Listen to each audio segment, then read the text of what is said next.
Screen मेरी show हो रही है आप लोगों को यहाँ पे?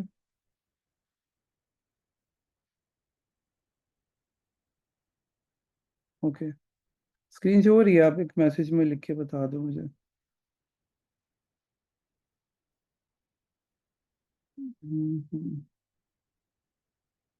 ओके, ठीक है। एक minute, let me make more desktop. यहाँ पे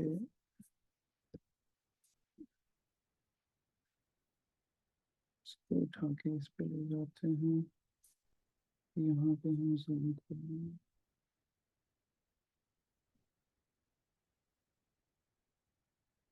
ओके, ठीक है। सबसे पहले कुछ बेसिक चीज़ें बताऊंगा मैं आपको। लाइक ट्रेडिंग बेसिकली, जो हम लोग, अगर आप लोग कुछ जानते भी हो इस बारे में या नहीं भी जानते, तो इसमें मैं इतना इजी करके आपको समझाऊंगा कि आपको अगर नहीं भी पता तो आप समझ जाओगे कि जो काम है बेसिकली है क्या। पहले अगर आप 200-300 साल पहले की आप बात करो, उस टाइम 400 साल पहले की बात करो, तब भी ये ट्रेडिंग होती थी। लेकिन क्या था कि उस टाइम इंटरनेट नहीं था, कुछ भी ऑनलाइन सिस्टम, किसी भी चीज़ का कोई भी बिजनेस ऑनलाइन एग्जिस्ट नहीं करता था। तो लोग क्या करते थे, लोग फिजिकल जाके प्रोडक्ट्स में ट्रेडिंग करते थे। जैसे कि जब करेंसी नहीं थी, करेंसी मार्केट में एग्जिस्ट नहीं करती थी, तो आपको अगर राइस परचेज करनी है तो राइस के बदले में आप कोई और चीज़ लाइक उसे गंदुम दोगे और उसके बराबर में आप राइस परचेज कर लोगे। ये सेम एक आपने ट्रेड एग्जीक्यूट किया, आपने अपने जो वीट था, वीट को आपने सेल किया और आपने बदले में बराबर की क्वांटिटी के राइस परचेज कर लिए। फिर जब करेंसी आई मार्केट में तो क्या हुआ कि हर करेंसी की हर कंट्री में एक स्पेसिफिक वर्थ है। मतलब अगर 10 का नोट है उसकी एक स्पेसिफिक वर्थ है, अगर 50 का है, 100 का है, उसकी एक स्पेसिफिक वर्थ है मार्केट में, कि हर बंदे को स्टेबल जानता है वो कि भाई इसकी इतनी वर्थ है, मैं अगर जाऊंगा तो इसके बराबर में मैं कोई भी चीज़ परचेज कर सकता हूँ। अब फॉरेक्स में होता क्या है, यही सेम चीज़ आप ऑनलाइन करते हो, या अगर लोकल मार्केट में आप देखो तो भी इसकी डील्स एग्जिस्ट करती हैं। जस्ट लाइक आप अक्सर लोग आप जानते होंगे कि करेंसी लेके घर में रखते हैं।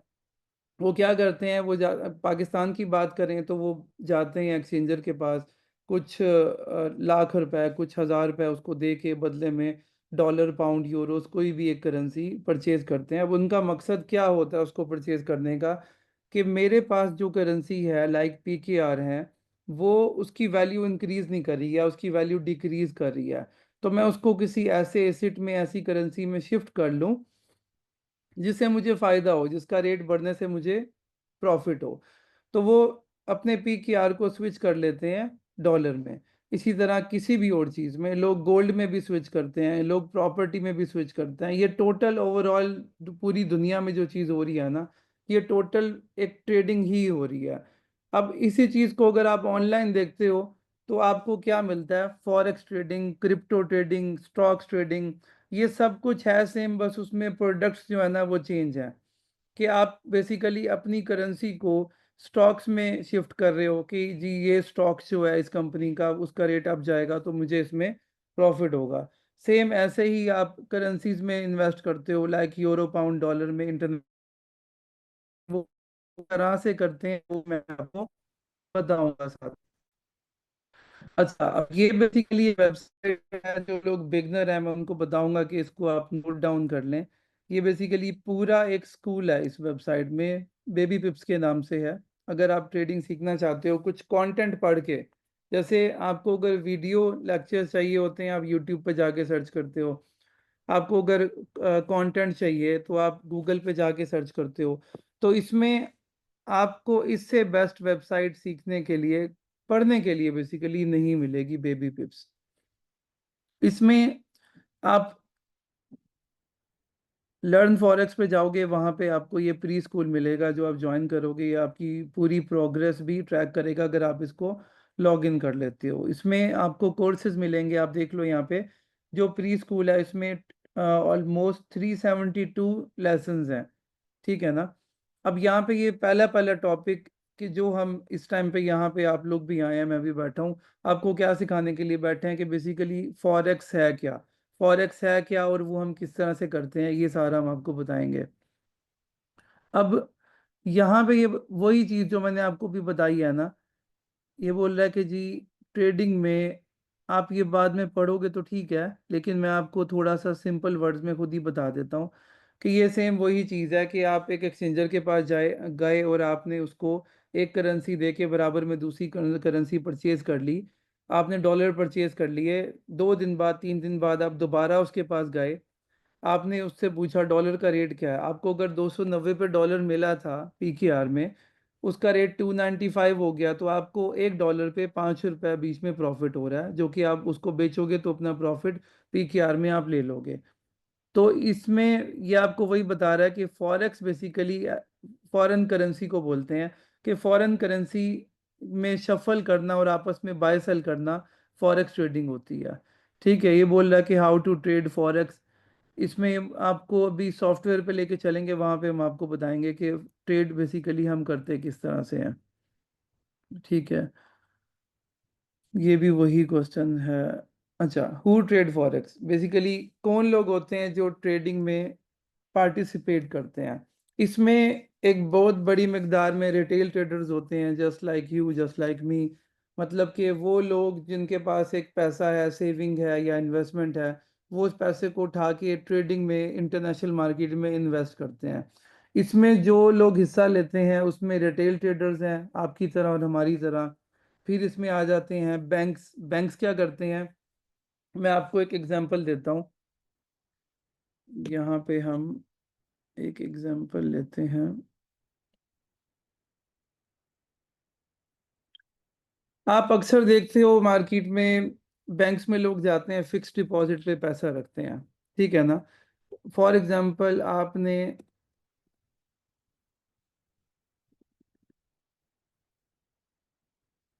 1 करोड़ पीकेआर डिपॉजिट कर दिया, ठीक है ना, मैं इसको कर देता हूँ फिक्स डिपॉजिट। ठीक है, लोग जाके बैंक में अपने पैसे को फिक्स पे रखते हैं कुछ साल के लिए, 10 साल के लिए, 5 साल के लिए, 20 साल के लिए। बैंक उनको उसके ऊपर प्रॉफिट देता है, जो कि इंटरेस्ट होता है भी हराम। अब उसमें बैंक उस पैसे का क्या करता है बेसिकली, बैंक उसको 70% अमाउंट जो होती है ना ट्रेडिंग में डालता है, ठीक है ना। बाकी 30% जो होता है वो लॉन्स और आपका जो फाइनेंस है बाकी, लाइक आप personal loans, car loans, property loans, business loans, इसमें वो जाके उसको यूटिलाइज करता है। ठीक है, और आपका जो फिक्स डिपॉजिट पे पैसा नहीं पड़ा, ठीक है, जैसे कि आपका हमारा एक एक नॉर्मल अकाउंट होता है, सेविंग अकाउंट बोलो, करंट अकाउंट बोलो बैंक में, आप उसमें भी जो पैसा रखते हो वो भी बैंक यूज करता है बेसिकली। फॉर एग्जाम्पल एक छोटी सी अमाउंट में बताऊंगा, एक 100 रुपीज है बैंक के पास, ठीक है। अब वो बैंक देखेगा, वो अपने कैश फ्लो को मॉनिटर करेगा, वो देखेगा कि जी मेरे पास अगर 100 रुपए का डिपॉजिट था, तो इसमें से मेरे पास 30 रुपए विड्रॉ होते हैं, ठीक है ना, 1 साल में, और वो वापस आ जाते हैं, फिर मेरा डिपॉजिट इंक्रीज हो जाता है, 120 150 तक जाता है। लेकिन मेरा एक मिनिमम बैलेंस जो मेंटेन हो रहा है ना मेरे पास, वो हो रहा है 70 रुपीज।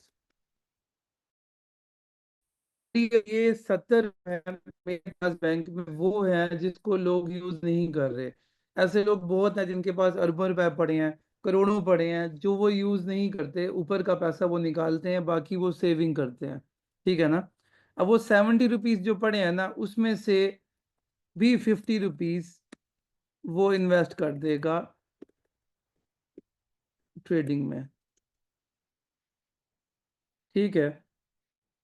अब वो करेगा क्या बेसिकली, ट्रेडिंग के अंदर ना हमारे पास कुछ ऐसी डील्स होती हैं, जैसे कि आप डिफरेंट टाइप के बिजनेस देखते हो, ठीक है ना। कुछ छोटे बिजनेस जो हैं उनका जो प्रोडक्ट है वो सस्ता है, तो वो डेली बेसिस पे बिक रहा भी है। कुछ ऐसे होंगे, आप एक शोरूम पे जाते हो जहाँ पे स्पोर्ट्स कार्स हैं, जरूरी नहीं है कि वो डेली बेसिस पे वो कार सेल हो रही हो, लेकिन वो एक महीने में अगर 2 कार्स भी बेच लेगा तो उसका ओवरऑल प्रॉफिट हो जाएगा। ये होती है बेसिकली लॉन्ग टर्म डील्स। अब बैंक क्या करता है, बैंक को पता है कि यार ये जो 1 करोड़ है ना, ये मेरे पास 20 साल के लिए है, ये बंदा नहीं निकालेगा।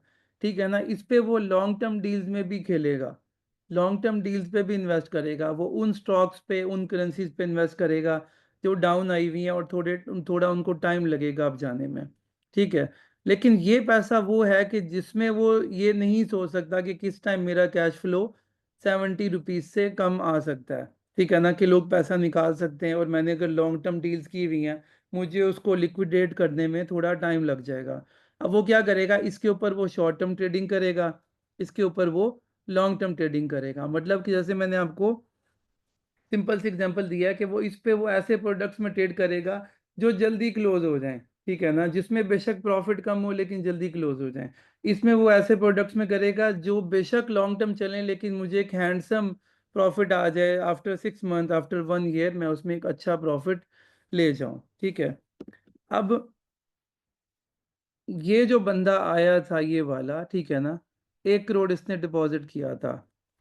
1 करोड़, 1 करोड़ के ऊपर बैंक ने क्या किया, क्योंकि ये जो बंदा था ये था बेवकूफ, इसने अपने पाकिस्तानी पैसे को इन्वेस्ट किया तो पीकेआर में ही इन्वेस्ट किया। अब होगा क्या, उसको जो प्रॉफिट मिलेगा वो भी पीकेआर में मिलेगा। बैंक ने क्या किया, बैंक ने इस पैसे को उठा के सबसे पहले डॉलर में कन्वर्ट किया। ठीक है। अब फॉर एग्जांपल मैं चैट जीपीटी से पूछता हूँ कि 20 ईयर्स, 20 साल पहले,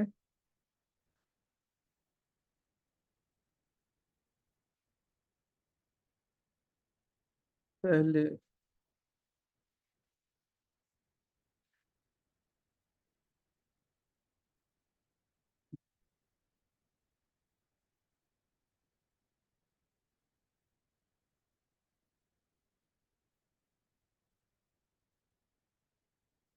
ठीक है, ये बोल रहा है कि 2005 में जो डॉलर था वो 59.7 रुपीज का था एवरेज। ठीक है। अब मैं आपको ये एग्जांपल इसलिए दे रहा हूँ ताकि आपको एक सारा सिनेरियो समझ में आ जाए। ठीक है। अब आप देखो कि 1 करोड़ के डॉलर्स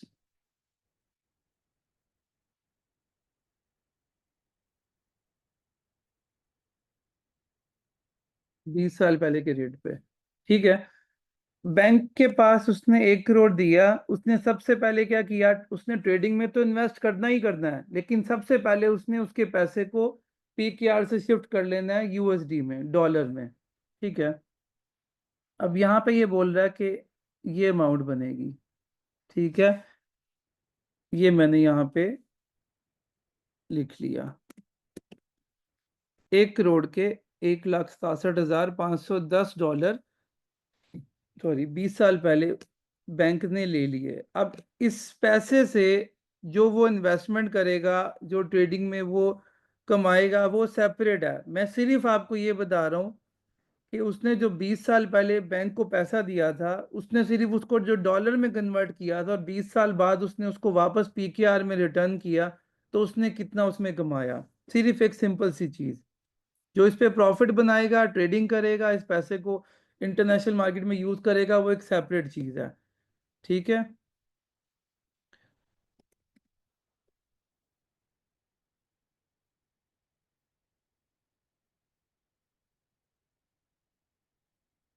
आज के रेट,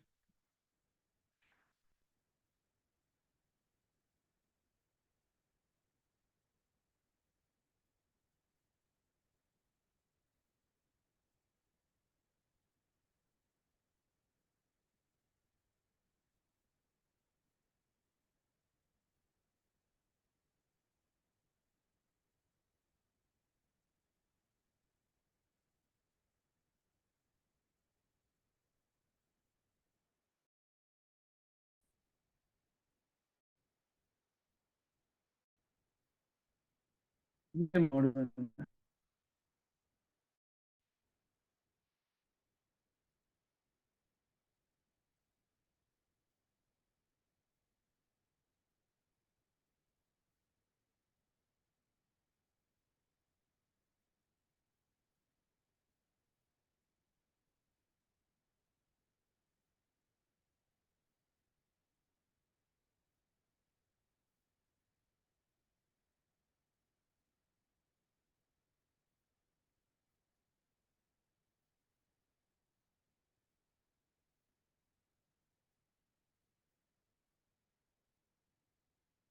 ये जी प्रॉफिट है। ठीक है, 20 साल में उसने बैठे बैठे, ठीक है ना, जो उसने ट्रेडिंग की है वो एक सेपरेट चीज है। वो इसके ऊपर कितने लाख डॉलर बना ले वो उसका उसका प्रॉब्लम है। वो अब आगे जब आप ट्रेडिंग में जाओगे तो आपको समझ आ जाएगी कि इसमें अर्निंग का पोटेंशियल क्या है। ये मैं सिर्फ ये बता रहा हूँ, ये एक डिफरेंस बता रहा हूँ आपको कि जो लोग जाके बैंक में पैसा रख देते हैं, एक तो वो सूद भी खाते हैं, वो इंटरेस्ट भी खाते हैं, ठीक है ना, और वो ये सोचते हैं कि जी मुझे जो इसमें पैसा आ रहा है ना वो मेरा प्रॉफिट है। वो ये नहीं देख रहे कि यार जो 20 साल बाद मुझे यही 1 करोड़ जो वापस मिलेगा, ठीक है ना, प्रॉफिट तो मैंने ले लिया लेकिन 20 साल बाद उसको मिलेगा वही 1 करोड़ वापस। उसमें उसकी करेंसी कितनी डिवैल्यू हो गई है। लाइक मैं अगर 20 साल पहले मैं अगर 100 रुपए की चीनी ले रहा था तो मुझे कितनी मिल रही थी, अभी मैं दोबारा 100 रुपए की चीनी ले रहा हूँ तो अब मुझे कितनी मिल रही है, ठीक है ना। अब मुझे चीनी उस टाइम मुझे ज्यादा मिलती थी, अब मुझे कम क्यों मिल रही है। हुआ क्या है कि हमारी करेंसी जो है वो डिवैल्यू हो गई है, टाइम के साथ साथ डिवैल्यू हो गई है।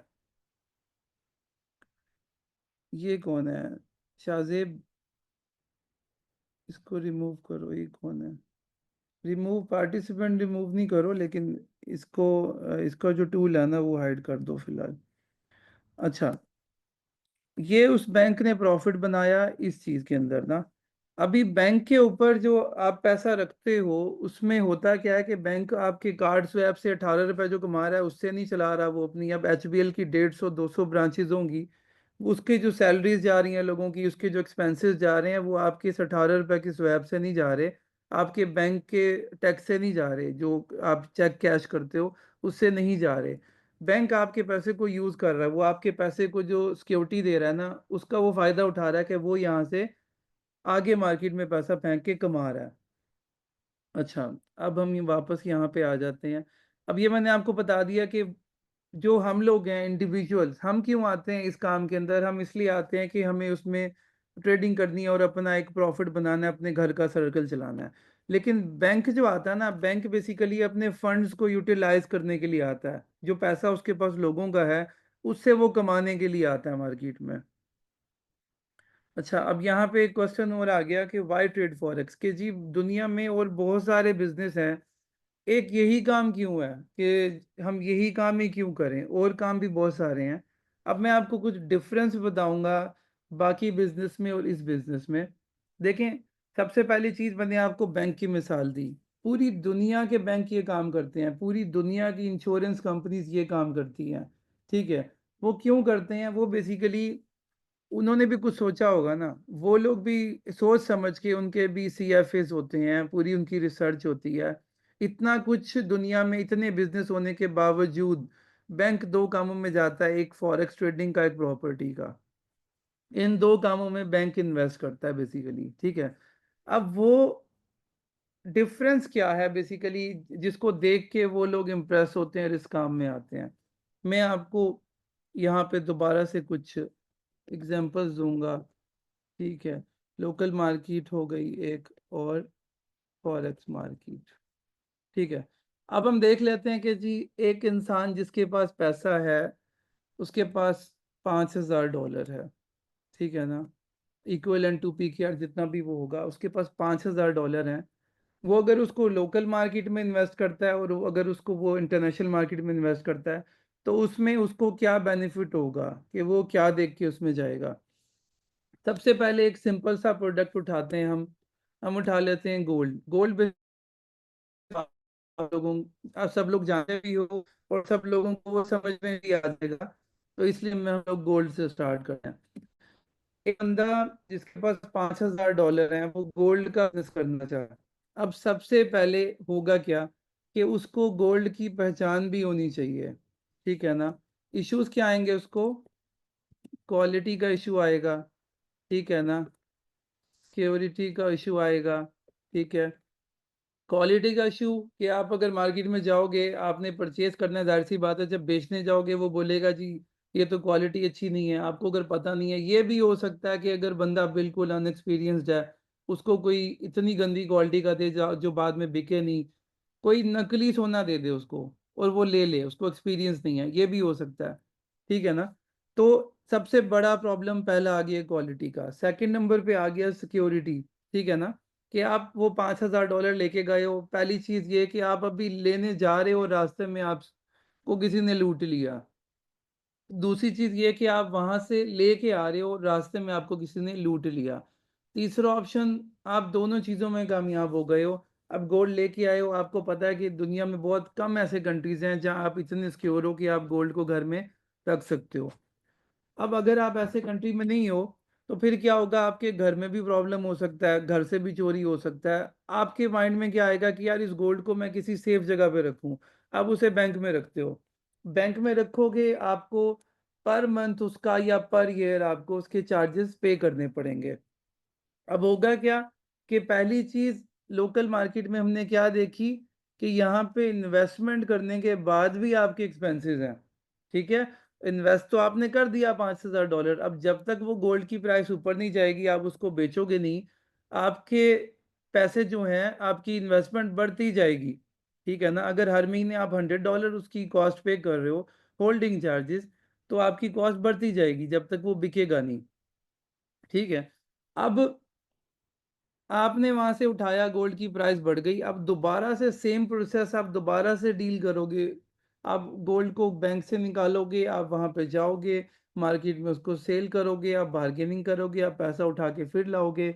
अब इसके अंदर कितनी सारी चीज़ें आ गई, मतलब कि ये एक स्लो प्रोसेस है और आप इसको एक हाईली सिक्योर प्रोसेस नहीं बोल सकते, ठीक है ना? अब हुआ क्या कि अगर यही चीज़ सेम एक और फुल पेमेंट आपको यहाँ पे करनी पड़ेगी, क्योंकि आप वो चीज़ अपने पास लेके आ रहे हो, ठीक है ना?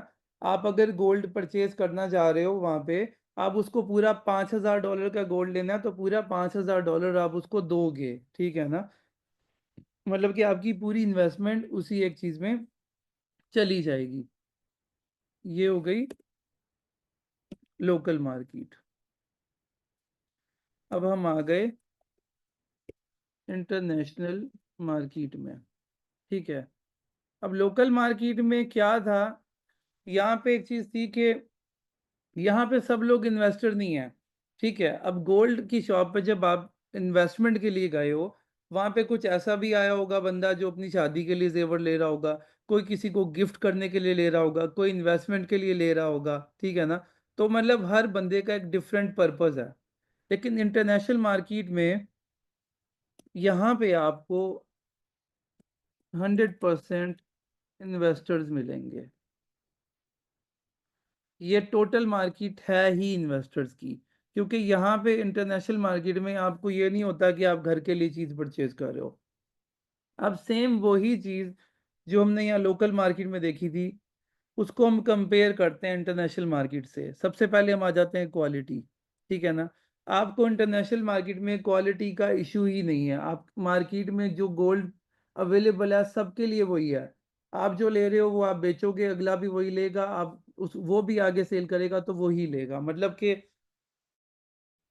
क्वालिटी वहाँ पे आपको मिलती है, आपको क्वालिटी का इशू नहीं आता। आपको अगर उस चीज़ की जो प्रोडक्ट आप ट्रेड कर रहे हो, उसकी चाहिए आपको, आप उसको उसकी क्वालिटी चेक नहीं कर सकते, तो आपको प्रॉब्लम नहीं है, ठीक है ना?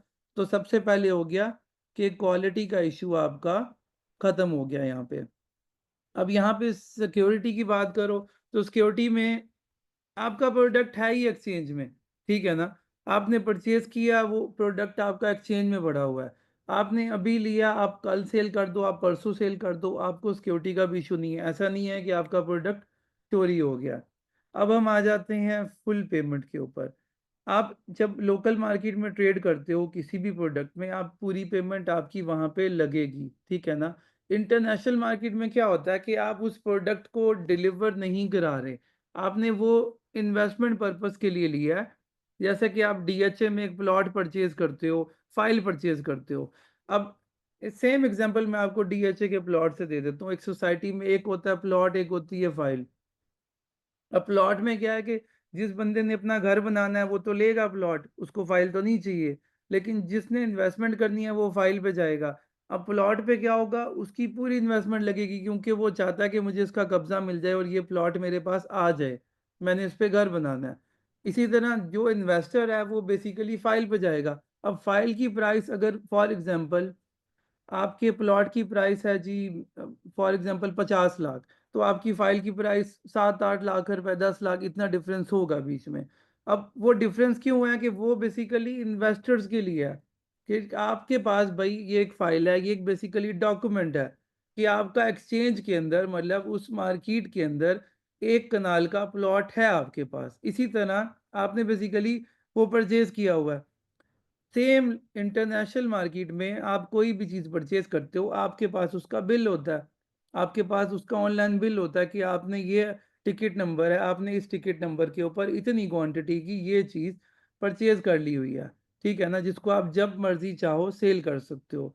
तो उसमें क्या होता है कि आपको सेम जैसे कि प्लॉट और फाइल में मार्जिन का डिफरेंस है कि आपकी पूरी पेमेंट नहीं लगती, इंटरनेशनल मार्केट में भी आप मार्जिन पे चीज़ लेते हो क्योंकि आप उस चीज़ की डिलीवरी नहीं ले रहे। अब होगा क्या, मैं आपको इसकी एक लोकल मार्केट से कंपेयर करके एग्जांपल देता हूँ, ठीक है ना। हम एक प्रोडक्ट उठा लेते हैं, कार, ठीक है ना। अब मेरे पास 10 लाख है, ठीक है। मैं एक शोरूम पे जाता हूँ, ठीक है।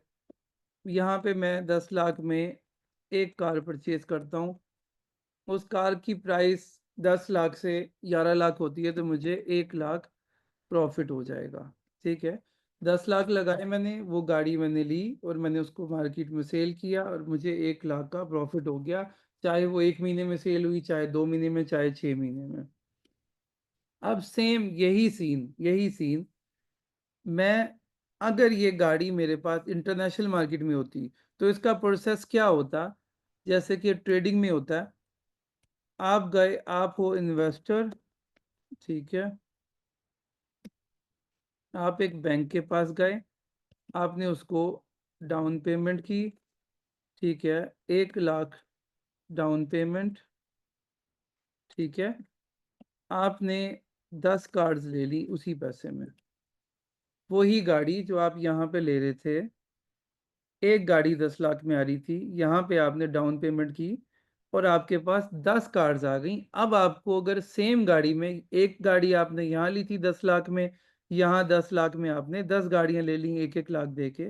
यहाँ पे क्या था कि यहाँ आपका मकसद ये भी हो सकता है कि गाड़ी में अपने पर्सनल यूज़ के लिए लूँ, मैं इसको चलाऊंगा। यहाँ पे आपका मकसद है ही यही कि मैं इस पे इन्वेस्टमेंट कर रहा हूँ। आपको इस पे 1 लाख एक गाड़ी पे बचा, तो आपको टोटल 10 लाख रुपए, मतलब कि आपने 100% प्रॉफिट ले लिया। इसमें से 10 लाख पे आपने 10 लाख कमा लिए। तो जब आप मार्जिन पे चीज़ लेते हो तो आपके पास वही सेम पैसे जो आप लोकल मार्केट में लगा रहे थे, इंटरनेशनल मार्केट में आप उस पे ज़्यादा कमा लोगे, ठीक है। अब ये जो पूरा प्रोसेस मैंने आपको बताया है, इसमें होता क्या है कि सेम फॉरेक्स ट्रेडिंग की तरह एक मैं आपको इसका वर्क फ्लो बना देता हूँ। आपका हो गया जी, इन्वेस्टर हो आप ब्रोकर के पास गए, ब्रोकर ने एक्सचेंज में आपकी गाड़ी ली, ठीक है ना। ये आप इन्वेस्टर हो, बैंक आपका ब्रोकर है, ब्रोकर के थ्रू आपने एक्सचेंज में, मतलब कि जो शोरूम में कहता हूँ, आपकी गाड़ी ठहरी थी, आपने गाड़ी शोरूम पे ठहरे बेच दी, तो अगर प्रॉफिट 10 लाख 11 लाख बेच दें, गाड़ी नहीं की। सेम ऐसे ही इन्वेस्टर, बैंक आपका ब्रोकर है जिसको आप टोकन मनी के थ्रू आप एक्सचेंज में चीज़ को परचेज कर रहे हो, वो चीज़ एक्सचेंज में ही रहेगी और आप उसको वहीं पे वापस सेल कर दोगे, ठीक है। अच्छा, यहाँ तक अगर किसी का कोई क्वेश्चन है तो आप पूछ सकते हैं, यहाँ तक अगर किसी का कोई क्वेश्चन है तो, क्योंकि ये ना हो कि मैं आगे चलता जाऊं और फिर आपके ज़्यादा क्वेश्चंस इकट्ठे हो जाएंगे और आप भूल भी जाओगे काफ़ी सारी चीज़ें। अगर किसी का कोई क्वेश्चन है तो चैट में आप लिख के भेजें।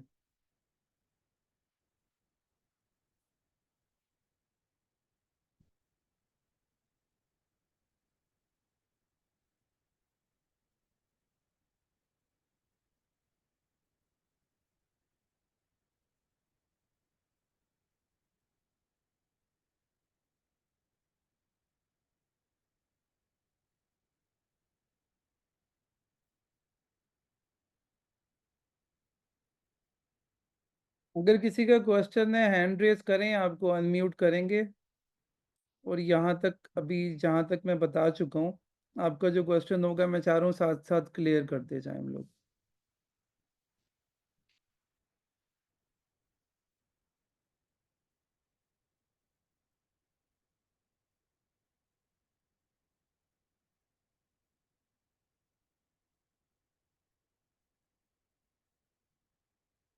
यार इनसे चैट इनके पास शो हो रही है, चैट करने का ऑप्शन आ रहा है सबके पास या नहीं? आप लोग काइंडली रिएक्ट के अंदर जाएंगे ना, तो वहाँ पे रेज हैंड की ऑप्शन आएगी।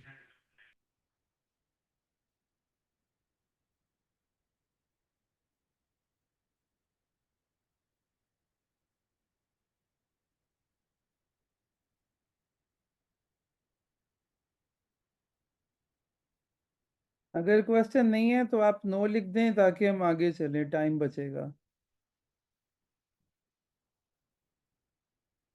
मेरे पास चैट किसी की लगता है शो नहीं हो रही।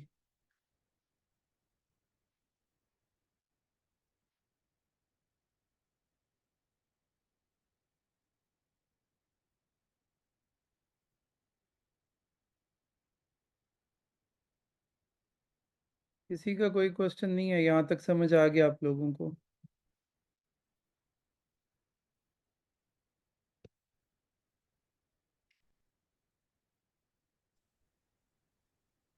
ओके जी ठीक अस्सलाम है। वालेकुम। जी सर, जी अंटिल हियर इट्स ओके। जी वालेकुम अस्सलाम।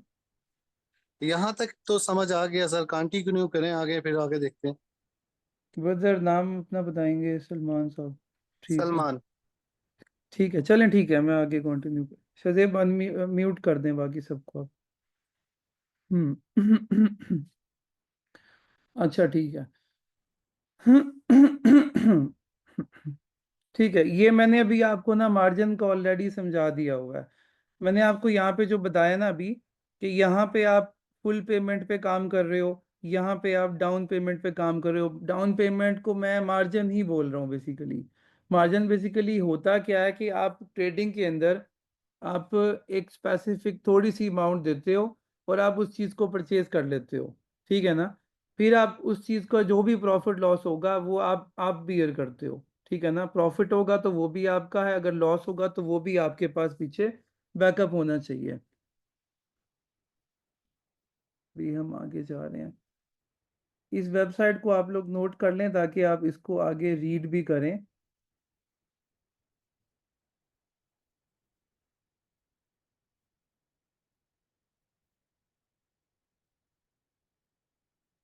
हम्म, हम्म, हम्म, का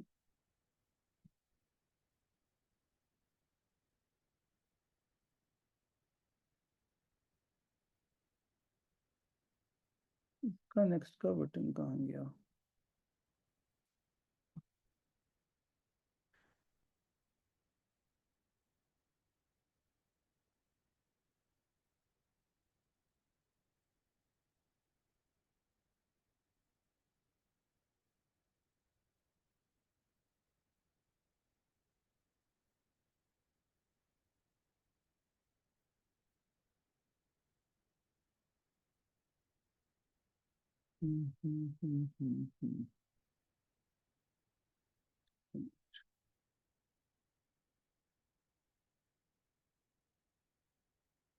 ठीक है। ठीक है।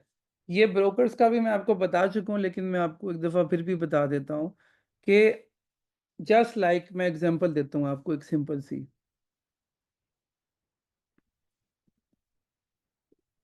आपके कंट्री में या आपके सिटी में स्टेट बैंक है, ठीक है। आप जितना भी पैसा जाके बैंक में रखते हो वो पूरा पैसा स्टेट बैंक के पास जाता है, ठीक है ना। लेकिन आप क्या करते हो, आप पहले जाते हो बैंक के पास और आप वहाँ पे अकाउंट ओपन कराते हो अपना, और उसमें आप अपना डिपॉजिट करते हो, ठीक है। अब इस ये बैंक जो है बेसिकली ये एक ब्रोकर है, ये एक एक्सचेंज है, ठीक है ना। आपका पैसा एक्सचेंज में डायरेक्ट नहीं जा सकता, आप स्टेट बैंक में डायरेक्ट जाके मतलब इंडिविजुअल अकाउंट ओपन नहीं कर सकते, वहाँ पे इंडिविजुअल ट्रेड नहीं कर सकते, ठीक है ना। अगर आपने एक्सचेंज में डायरेक्ट ट्रेड करनी हो तो उसके लिए या तो आप बैंक होना चाहिए हो, या आप कोई बड़ा इंस्टीट्यूट लाइक कोई बड़ी इन्वेस्टमेंट कंपनी कॉरपोरेट लेवल की आप चीज़ हो, तो जाके आप डायरेक्ट एक्सचेंज में ट्रेड कर सकते हो, ठीक है। अब बैंक के पास, स्टेट बैंक ने एक्सेस दी इसको कि आपके पास कोई भी बंदा आता है, आप उसका एक अकाउंट ओपन करते हो, अकाउंट ओपनिंग में आप उससे डिपॉजिट लेते हो और वो हमारे पास आप आगे फॉरवर्ड करते हो। सेम ऐसे ही है ब्रोकर, अकाउंट और डिपॉजिट, ठीक है। ये जो ब्रोकर है ना, ये इनके पास एक्सचेंज के थ्रू ये एफिलिएटेड होते हैं, और ये कुछ जैसे स्टेट बैंक की कुछ रेगुलेशंस हैं जिस पे बैंक को सर्टिफिकेट्स लेने पड़ते हैं, ऐसे ही ब्रोकर्स को भी सर्टिफिकेट्स लेने पड़ते हैं, तभी वो मार्केट में बैठ सकते हैं ओपनली। अब होता क्या है कि आप जैसे यहाँ पे बैंक के पास एक एक्सेस है आपको अकाउंट बना के देने की, सेम ऐसे ही ब्रोकर के पास एक्सेस होती है एक्सचेंज की तरफ से कि आप अपने क्लाइंट का अकाउंट प्रोसेस कर सकते हो एक्सचेंज में। यार ये कौन है ये शाहजेब, ये देखो ये कौन है। ये पार्टिसिपेंट्स के ना टूल्स ज़रा डिसेबल कर दो, इसको रिमूव करो, इसको रिमूव करो शाहजेब। अच्छा, अब होगा क्या कि आप इस ब्रोकर के पास जाओगे, इसके पास एक्सेस है, ये आपको अकाउंट बना के देगा, तब आप उसमें डिपॉजिट करोगे, तब एलिजिबल हो आप आगे उस पैसे को यूज़ करने के लिए। अब जैसे सेम ऐसे ही बैंक में आप जाते हो, अकाउंट ओपन करते हो, आप उसमें डिपॉजिट करते हो, उसके बाद आपके पास एक आई बैंकिंग ऐप होती है और आप उसके थ्रू अपने पैसे को यूज़ कर सकते हो। इसी तरह जैसे बैंक की आई बैंकिंग ऐप होती है, ब्रोकर्स की भी ऐप होती है, ठीक है ना, ताकि आपको ब्रोकर से ये एप्लीकेशन लिंक कर दे। अब मैं अगर आपको ये ऐप की ज़रूरत क्यों पड़ी, इसको बैंक को क्यों पड़ी ज़रूरत, ब्रोकर्स को क्यों पड़ी ज़रूरत, मैं इसको थोड़ा सा एक्सप्लेन कर देता हूँ सिंपल वर्ड्स में। अगर आप कुछ साल पहले जाओ, 10-15 साल 20 साल पहले, तो उस टाइम पे इंटरनेट को इतना ज़्यादा था नहीं मार्केट में। उस टाइम बैंक्स भी इसी वजह से ऑनलाइन नहीं थे, ठीक है ना। ना एटीएम होती थी, ना एटीएम कार्ड था, ना ही बैंक्स आपके ऑनलाइन थे। लाइक आपने अगर एक लाहौर में एक बैंक में अकाउंट खोला है, उस ब्रांच में आप चेक लेके जाओगे, आपको चाहे 500 रुपये निकलवाने हैं, चाहे आपको 10 लाख निकलवाना है, आप तब भी चेक लेके लाइन में ठहरोगे, तब जाके आपको आपका पैसा मिलेगा, ठीक है ना। तो अब होता क्या था कि नंबर ऑफ क्लाइंट्स कम थे और वो हर एक ब्रांच के अलग अलग क्लाइंट्स थे। लाइक मेरा अगर एबीसी नाम की ब्रांच के अंदर मेरा अकाउंट है, तो मैं बीसीडी ब्रांच में से नहीं निकाल सकता, सेम बैंक में एचबीएल की बीसीडी ब्रांच में से नहीं निकाल सकता, क्योंकि मेरा अकाउंट वहाँ पे है, वो आपस में कनेक्टेड है ही नहीं, ऑनलाइन ही नहीं है। और मुझे जब भी ट्रांजेक्शन करनी पड़ेगी, मुझे चेक बुक लिख के मुझे वहाँ पे लाइन में लगना पड़ेगा। फिर हुआ क्या कि जैसे ही इंटरनेट आपको पता है कि एक आम हो गया मार्केट में, बैंक्स ऑनलाइन हो गए, तो बैंक्स ने क्या किया, बैंक्स ने कहा जी एक स्पेसिफिक अमाउंट तक हम ऑनलाइन क्लाइंट्स को एंटरटेन करते हैं। जैसे अब तो कुछ मिलियंस तक की अमाउंट आपकी ऑनलाइन हो जाती है, आप आई बैंकिंग के थ्रू कर सकते हो उसको जहाँ भी यूज़ करना है। लेकिन जो ज़्यादा बड़ी अमाउंट्स हैं उसके लिए आपको बैंक में आना पड़ेगा। तो बैंक के जो ऑपरेशंस थे वो थोड़े स्मूथ हो गए, उनकी ट्रैफिक थोड़ी डाइवर्ट हो गई, बैंकिंग ऐप पे अलग चले गए और बैंक्स में लोग अलग से आ गए। अब सेम ऐसे ही क्या होता था कि लोग ब्रोकर्स में जाते थे, वहाँ पे लाइक न्यूयॉर्क में जो सबसे बड़ी एक्सचेंज है, न्यूयॉर्क में वॉल स्ट्रीट में है, जो 9/11 का इशू हुआ था, वो जो जिस टावर में वो हिट हुआ था प्लेन, वो बेसिकली दुनिया की सबसे बड़ी एक्सचेंज है, ठीक है। और वो जो सारा प्लान हुआ था ना, उसके पीछे भी कुछ इस तरह की स्टोरी ही थी कि मार्केट है, पता कि किस टाइम पे क्या होगा, ठीक है ना। आप एक प्रिडिक्शंस कर रहे होते हैं, आप अपने एनालिसिस कर रहे होते हैं, लेकिन जो आने वाले फंडामेंटल्स हैं, आने वाली न्यूज़ हैं, लाइक अब पाकिस्तान इंडिया में जो वॉर हो रही है, वो किसी को नहीं पता था। जो लोग इन्वेस्टर थे मार्केट में, उनको नहीं पता था। तो कुछ इस तरह के जो इंसिडेंट्स होते हैं ना, अगर आपको वो पहले पता हो तो आप उस हिसाब से अपनी इन्वेस्टमेंट कर सकते हो। तो वो जो उस टाइम वाकया हुआ था एक्सचेंज के ऊपर, वो ऐसे ही हुआ था कि जिन लोगों ने वो प्लान किया होगा, जो भी पीछे मैटर्स थे, उन लोगों में भी, जिनको वो पता था, उन लोगों ने अपनी इन्वेस्टमेंट एडवांस में कर ली होगी उन चीज़ों में जो अप जा सकती हैं। जो डाउन जानी है उसमें भी इन्वेस्टमेंट होंगी, जो डाउन अप जानी है उसमें भी उस इंसिडेंट से जो इफेक्ट होंगे, वो उसमें ऑलरेडी पैसा डाल के बैठे हुए थे। उस प्रॉब्लम के बाद जितने भी बड़ी ट्रेडिंग कंपनीज थी, जितने भी बड़े बड़े ट्रेडर्स थे, जिन्होंने उस एग्जैक्ट जो एक्सीडेंट था, एग्जैक्ट एक्सीडेंट के टाइम पे बड़ी बड़ी ट्रेड्स ओपन की थी, उन सब के अकाउंट्स जो बड़ी एजेंसीज हैं उन्होंने ब्लॉक कर दिए थे। उसको प्रॉपर मॉनिटर किया गया था कि भाई इन्होंने एक्सचेंज के ऊपर ही ये चीज़ क्यों की है। ठीक है। अब होता क्या है कि पहले लोग उस एक्सचेंज में जाते थे, वहां पे जाके ट्रेड करते थे। आप अक्सर अगर कोई मूवीज देखोगे, इंग्लिश मूवीज बहुत सारी बनी हुई हैं, वहां आप देखते हो कि एक बड़ी एक्सचेंज है, काफी लोग बैठे हुए हैं, फोन पे वो ऑर्डर्स ले रहे हैं, वो अपने क्लाइंट से बेसिकली ऑर्डर्स ले रहे होते हैं कि जी मेरा गोल्ड परचेज कर लो, मेरा स्टॉक परचेज कर लो। अब वो पुराने टाइम की मूवीज हैं, अब वो चीज़ नहीं होती उस तरह। अब क्या है कि हर चीज़ ऑनलाइन हो गई है। उन्होंने ब्रोकर्स ने एक एप्लीकेशन दे दी है अपने क्लाइंट्स को कि ये एप्लीकेशन है, इसके ऊपर आपके पास रेट्स आ रहे हैं मार्केट के, आप उन रेट्स को देख के आप अपनी ट्रेड को एग्जीक्यूट करो, आपके अकाउंट का बैलेंस उसी में शो हो रहा है, और उस बैलेंस को यूज करके आप अपने स्टॉक्स, अपनी करेंसीज, किसी भी चीज में बाइंग सेलिंग कर सकते हो।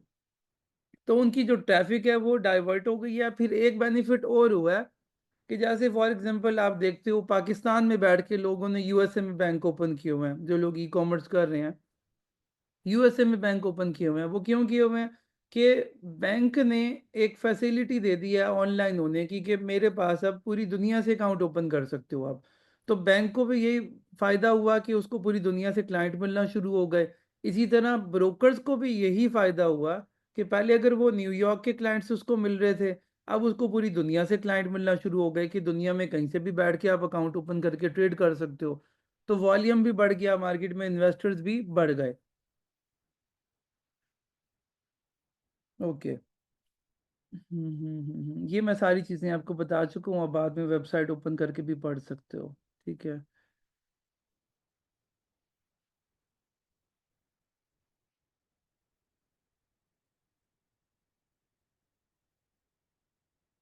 अभी हम आ जाते हैं कि मार्केट में जो लोग काम कर रहे हैं, ठीक है ना, वो प्रॉफिटेबल कैसे हो सकते हैं। ठीक है ना। वो किस तरह से वो सोचते हैं कि यार ठीक है, ओके, हम मानते हैं कि लोकल मार्केट में ये सारे इश्यूज हैं, इंटरनेशनल मार्केट में अगर हम मूव ऑन करते हैं तो उसमें हमें तो एक्सपीरियंस ही नहीं है। हमें वो कौन सी चीज़ें होंगी जिससे हमें आइडिया होगा, जो हम आगे मार्केट में सीखेंगे, जिससे हमें आइडिया होगा कि यार ठीक है, हमारे पास इसमें चांसेस हैं कि हम पैसा बना सकते हैं। वो होता है कि मार्केट के एनालिसिस। ठीक है ना। कि आप मार्केट को किस तरह से जज करते हैं कि कोई भी चीज़, आपके पास 1,000 प्रोडक्ट्स हैं, आप उन 1,000 प्रोडक्ट्स को एनालाइज कर रहे हो, आपको किसी ना किसी चीज़ में अच्छी प्राइस मिलेगी कि आप उसको परचेज करो, रेट बढ़ेगा, आप उसमें फ़ायदा ले सकते हो। हैं क्या, मैं आपको इसमें एक सिंपल सी एग्जांपल दूंगा। फ्रूट्स मार्केट आप देख लो। ठीक है ना। फ्रूट्स मार्केट में एक बंदा बोलता है जी मैंने एप्पल का बिजनेस करना है। एप्पल मीन्स खाने वाला एप्पल, फ्रूट में मैंने बिजनेस करना है। अब उसके लिए वो क्या देखेगा, वो बेसिकली अगर वो एक्सपीरियंसड है तो उसको पता होगा, उसके माइंडसेट में ये चीज़ सेव होगी कि यार एप्पल का रेट जो है इतने हजार, लाइक 1,000 रुपये मन से 1,200 रुपये मन, 800 रुपये मन, इस तरह से मूव करता है। ठीक है ना। अब उसके माइंड में ये चीज़ आ गई कि यार अगर 800 रुपये मन आ रहा है तो ये एक लोएस्ट रेट है जहाँ पे मैं लूंगा तो 1,200 रुपये मन तक इसका रेट जा सकता है, जो कि पहले जाता भी है। यार ये कौन है, इसको रिमूव करो जैसे। अच्छा, तो 1,200 रुपये मंथ तक उसका रेट जा सकता है। तो आप क्या करोगे, 800 रुपये पे लोगे और 1,200 का वेट करोगे, जैसे रेट वहां पे आएगा बेचोगे उसको। ठीक है ना। अब ये क्या हुआ, आपने बेसिकली उसके रेट्स को एनालाइज किया। ठीक है ना। कि उसके रेट कितने डाउन जा रहे हैं, कितने अप जा रहे हैं। ये अब अगर आप देखोगे उसकी डाटाबेस चेक करोगे कि जी एप्पल का रेट पिछले एक महीने में 800 से 1200 घूम रहा है। इसी तरह अगर आप उसको एक साल का देखते हो, जैसे कि आप जो जिम्मेदार लोग हैं वो देखते हैं कि जी पिछले 2 साल से गंदम का रेट 2500-3000 रुपये था, तो ठीक है ना, इस बार अगर वो रेट इतना होगा तो मतलब नेक्स्ट ईयर हम इतने पे में अच्छा रेट मिल रहा है, हम उसको अच्छे रेट पे निकाल सकते हैं।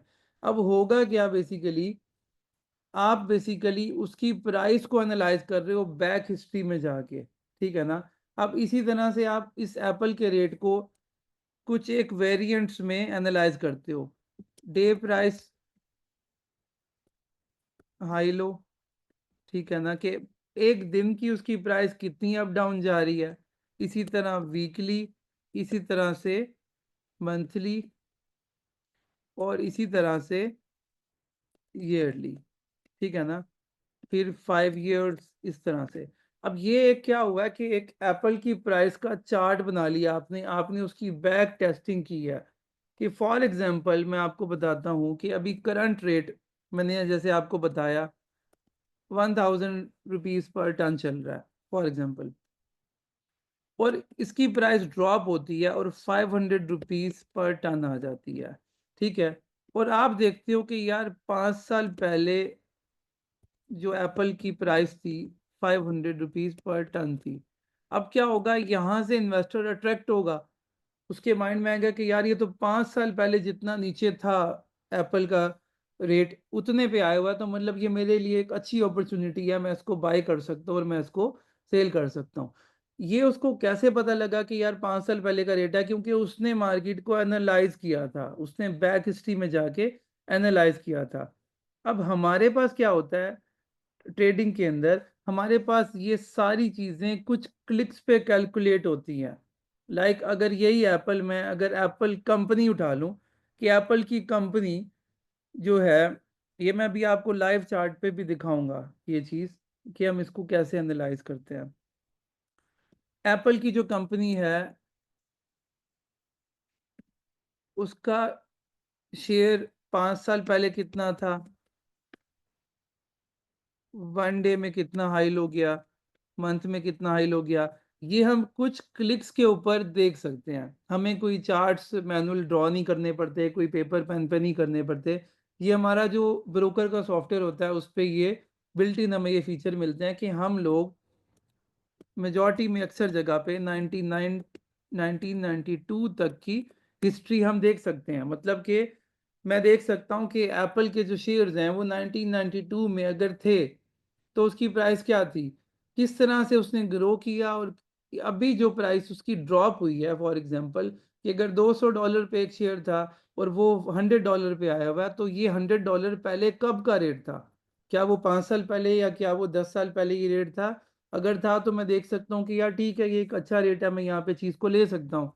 तो ये जो सारे एनालिसिस है ना, इसको हम बोलते हैं टेक्निकल एनालिसिस, ठीक है ना। टेक्निकल एनालिसिस आ जाते हैं जो हम चार्ट्स के ऊपर, इसके अंदर अब बहुत सारी और चीजें हैं, मैं सिर्फ आपको एक सिंपल सी चीज बता रहा था कि चार्ट को प्राइस के ऊपर एनालाइज जो करते हैं उसमें हम टेक्निकल एनालिसिस से देख सकते हैं इन चीजों को, ठीक है। अब एक चीज और आ जाती है डेटाबेस, ठीक है ना, डेटाबेस न्यूज़, ठीक है ना। ये बेसिकली डेटाबेस मैं किस चीज़ को बोल रहा हूँ वो मैं बताता हूँ आपको। मैं देखता हूँ कि जी मैं अगर एप्पल के ऊपर ट्रेडिंग कर रहा हूँ, एप्पल मींस के ये वाला एप्पल, ठीक है ना, तो मैं डेटाबेस किस चीज़ को बोल रहा हूँ, ये मैं बोल रहा हूँ कि मैं देखूंगा एप्पल का इंपोर्टर कौन सा है सबसे बड़ा, एक्सपोर्टर दुनिया में कौन है, कंज्यूमर कौन है, ठीक है ना। अच्छा, अब यहाँ पे मैंने ये 3 लोगों का डाटा निकलना है, हर चीज़ इंटरनेट से निकल आती है आजकल, तो चैट जीपीटी भी आपको ये चीज़ें निकाल के दे देता है, ठीक है ना। अब हो गया, होगा क्या, अब इसमें एप्पल है तो एप्पल ठीक है एक सीजनल प्रोडक्ट हो सकता है, सीजन से हट के अगर ये ऐसा प्रोडक्ट है जो सीजनल नहीं है, तो मैं बात कर रहा हूँ उन चीज़ों की। अगर सीजनल होगा तो फिर हम ये भी देखेंगे कि उस चीज़ का सीजन है या नहीं है, लेकिन करेंसीज का कोई सीजन नहीं होता, गोल्ड का कोई सीजन नहीं होता।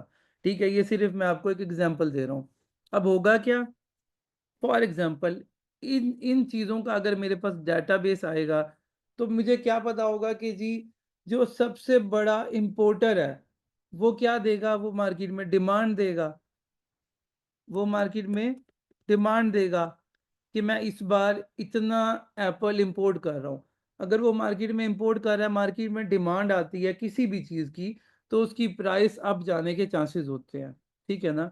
इसी तरह जो एक्सपोर्टर है वो एक्सपोर्ट कर रहा है, इसके पास भी डिमांड आएगी बेसिकली। ठीक है ना? अब होगा क्या कि इसको ऑर्डर आया तो ये एक्सपोर्ट कर रहा है ना। अब यहाँ पे भी हमें आइडिया हो गया कि किसी ना किसी मार्केट में से इसके पास डिमांड आई है। अगर ये बड़ी मकदार में एक्सपोर्ट कर रहा है तो कोई आगे कंज्यूमर होगा इसका। ये रहा कंज्यूमर। ठीक है ना? ये कंज्यूम करेगा, इसका भी हम डाटा निकालेंगे। तो ये चीज़ें ना, ये जो डाटा होते हैं ना, इन 3 चीज़ों को हमें, जो सीज़नल प्रोडक्ट होते हैं बेसिकली, उनके ऊपर हमें इस पे फ़ोकस करना पड़ता है। तो ये बेसिकली हम फंडामेंटल एनालिसिस के अंदर ले आते हैं ये चीज़ भी। और एक चीज़ और, न्यूज़। न्यूज़ बेसिकली क्या है? न्यूज़ में ये आया कि जी जो ये जो 3 लोग थे, सबसे बड़ा जो इम्पोर्टर था एप्पल का, ठीक है ना? इसकी फैक्ट्री थी, ये एप्पल जूस बनाता था या कुछ भी था फॉर एग्ज़ाम्पल, इसकी फैक्ट्री जल गई। इसकी फैक्ट्री अगर जल गई है तो उसका मार्केट में एक इम्पैक्ट पड़ेगा। ठीक है ना? एक सबसे बड़ा एक्सपोर्टर है जिसने मार्केट में सप्लाई देनी है। ये फॉर एग्ज़ाम्पल ये एक एप्पल का एक ऐसा कोई कंट्री है या ऐसा कोई शहर है जिसमें सारे एप्पल के बाग हैं। यहाँ पे आग लग गई, ये सारा जल गया। यहाँ पे क्या होगा कि अब मार्केट में अब सप्लाई नहीं आएगी। जब मार्केट में सप्लाई नहीं आएगी, वो चीज़ कम हो जाएगी तो ऑटोमेटिकली उसका रेट बढ़ जाएगा। तो न्यूज़ भी इस मार्केट पे इम्पैक्ट करती हैं। तो ये जो हम एनालिसिस कर रहे होते हैं ना, इसमें जो मोस्ट इम्पॉर्टेंट चीज़ें हैं वो टेक्निकल एंड फंडामेंटल एनालिसिस हैं। ठीक है? अभी मैं क्या करता हूँ, मैं देख लेता हूँ कि यहाँ पे एनालिसिस में हम अभी डायरेक्ट चार्ट्स पे आ जाते हैं। सबसे पहले हम थोड़ा ओवरव्यू देता हूँ मैं आपको ब्रोकर प्लेटफॉर्म का। ठीक है? ये एक ब्रोकर प्लेटफॉर्म है। ठीक है? एंटायर स्क्रीन ही चल रही है आपकी ना? क्या हुआ? एंटायर स्क्रीन नहीं चली? ब्रोकर का प्लेटफॉर्म शो नहीं हो रहा? नहीं, वहीं बेबी पिक्स वाली वेबसाइट है। एक मिनट, एक मिनट। टाइप्स ऑफ प्लेटफॉर्म भी मैं बता देता हूँ आपको पहले। ट्रेडिंग प्लेटफॉर्म्स, प्लेटफॉर्म की मैंने पहले इंट्रोडक्शन दे दिया है कि बेसिकली ट्रेडिंग प्लेटफॉर्म है क्या। ट्रेडिंग प्लेटफॉर्म एप्लीकेशन है जो हमें ब्रोकर से कनेक्ट करती है और ब्रोकर हमें एक्सचेंज से कनेक्ट करता है। हम डायरेक्ट ट्रेड नहीं कर सकते, इसलिए हमें ब्रोकर में जाके अकाउंट ओपन करना पड़ता है और वहाँ पे हमें ब्रोकर अकाउंट, पहले इसको कवर करते हैं। ब्रोकर मैंने बता दिया, अकाउंट ओपनिंग बता देता हूँ आपको। मैंने आपको एक एग्जांपल दी थी कि आप एक बैंक में जाते हो, बैंक आपसे कुछ डॉक्यूमेंट्स लेता है, आपका अकाउंट प्रोसेस करता है जो कि फ्री ऑफ कॉस्ट होता है, उसके कोई चार्जेस नहीं होते, और वो आपका अकाउंट ओपन कर देता है। फिर वो आपका पर्सनल अकाउंट है आपके नाम पे, आप उसमें पैसा डालो, उस पर आप ट्रेड करो। सेम ऐसे ही आप ब्रोकर के पास जाते हो, जाने की ज़रूरत नहीं भी है, जाओ या ना जाओ, लेकिन जैसे बैंक से आप ऑनलाइन अकाउंट ओपन कर सकते हो, ब्रोकर का अकाउंट मोस्टली ऑनलाइन ओपन होता है। क्योंकि ब्रोकर के पास आप जाओगे भी तब भी वो अपनी वेबसाइट खोल के वहीं से आपका अकाउंट ओपन करेगा। अब अकाउंट ओपनिंग में आप बैंक में जाते हो, अकाउंट ओपनिंग के लिए वो आपसे कुछ केवाईसी डॉक्यूमेंट्स लेते। ठीक है ना? केवाईसी डॉक्यूमेंट्स में क्या होता है? केवाईसी डॉक्यूमेंट्स में आईडी प्रूफ, एड्रेस प्रूफ। ठीक है ना? ये दो चीज़ें होती हैं, बेसिकली दो चीज़ें ही होती हैं। लेकिन इन केस अगर आप हो गवर्नमेंट एम्प्लॉय,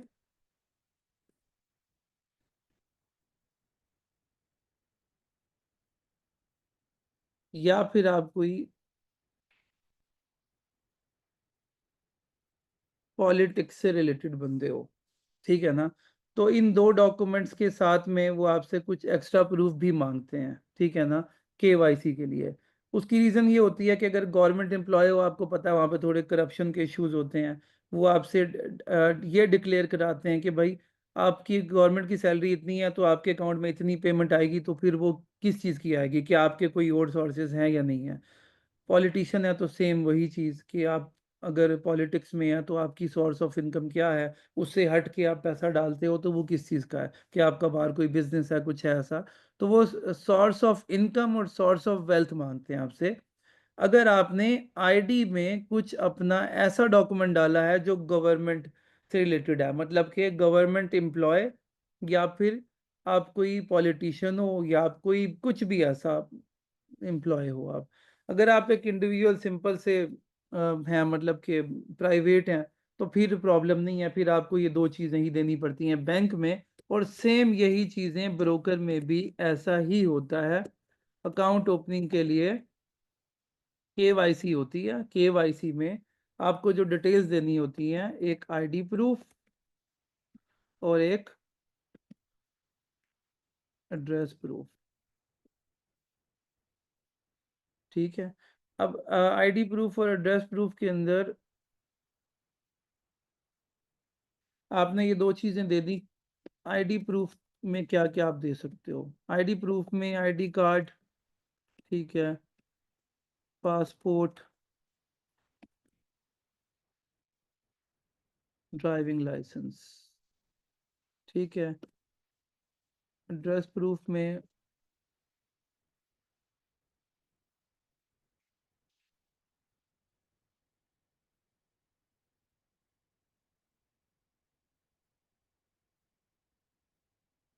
एड्रेस प्रूफ में आप दोगे कोई भी ऐसा डॉक्यूमेंट जो आपके घर पे डिलीवर होता हो, कोई भी ऐसा डॉक्यूमेंट जो घर पे डिलीवर होता हो, लाइक बैंक स्टेटमेंट,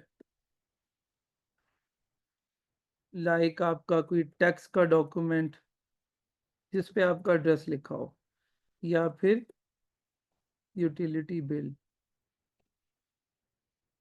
ओके। अगर आप पॉलिटिशियन हैं या गवर्नमेंट एम्प्लॉय हैं तो साथ में आपको एक एडिशनल डॉक्यूमेंट देना पड़ेगा, सेम लाइक बैंक। अब ये डॉक्यूमेंट आप सबमिट करते हो, साथ में आप अपना ईमेल, फ़ोन नंबर, ये दो चीज़ें आपको चाहिए होती हैं। आपका ब्रोकर में अकाउंट ओपन हो जाता है।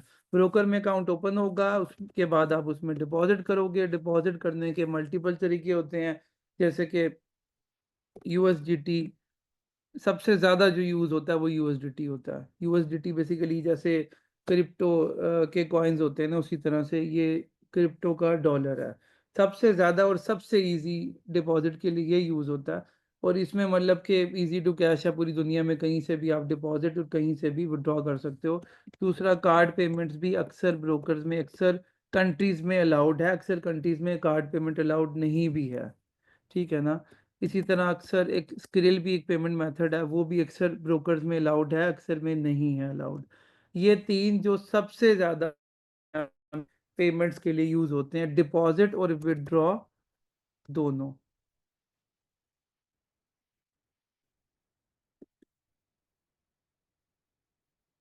सेम, ठीक है। अच्छा, अब हम आ गए ट्रेडिंग प्लेटफॉर्म। ट्रेडिंग प्लेटफॉर्म्स में जो सबसे ज़्यादा यूज़ होता है ना, वो है मेटा ट्रेडर। सबसे ज़्यादा जो यूज़ होता है मार्केट में वो मेटा ट्रेडर है। ये सॉफ्टवेयर है, बेसिकली मैं अभी आपको दिखाता भी हूँ सॉफ्टवेयर ये।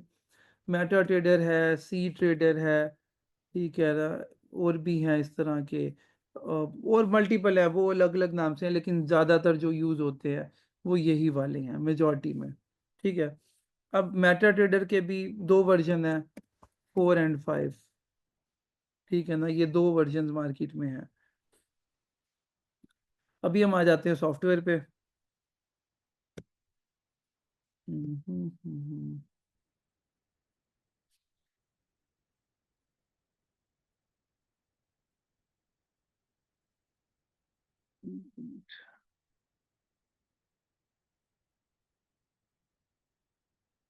मेटा 4 मेटा 5 सेम है, बिल्कुल सेम है, सेम इंटरफेस है। अच्छा, ओके, ठीक है। ये बेसिकली ट्रेडिंग सॉफ्टवेयर है, इसका मोबाइल पे इंटरफेस और भी इजी है, वैसे भी डेस्कटॉप वर्जन भी इसका काफ़ी इजी है। इसमें मैं आपको थोड़ा सा इसका ओवरव्यू दे देता हूँ, बाकी अगर आप यूट्यूब पे भी सर्च करोगे तो इसकी पूरी आपको फुल ट्यूटोरियल वीडियो मिल जाएंगी। और वरना हम लोग भी इसकी, यार ये कौन है, इसको रिमूव करो, ये रिमूव करो, ठीक है। ये जो सबसे पहले ये जो सेक्शन है इसको बोलते हैं आप मार्केट वॉच। मार्केट वॉच में बेसिकली आपके जो प्रोडक्ट्स, जो ट्रेडेबल प्रोडक्ट्स हैं, अभी मार्केट ऑफ है, सैटरडे संडे मार्केट ऑफ होती है, 5 दिन चलती है ये। इसमें मैं शो ऑल करता हूँ, तो शो ऑल में आपके पास ये सारे प्रोडक्ट सारे होते हैं जो आप ट्रेड कर सकते हो, ठीक है। इसमें यहाँ पे आपको वो सिंबल्स नजर आएंगे जो ट्रेडेबल हैं, जिसमें आप ट्रेड करोगे। ये जो सेक्शन है ये बेसिकली ट्रेडिंग चार्ट्स हैं, जिस तरह मैंने आपको बताया था कि आप बैक हिस्ट्री में जाके उसकी पूरी हिस्ट्री देख सकते हो कि कौन सी चीज़ का रेट कितना गया और कितना डाउन गया। इसको मैं आपको सिंपल करके दिखाता हूँ, ये देखिए, सेम ऐसे जैसे आपको रेट्स अप डाउन का यहाँ से अंदाज़ा हो जाएगा।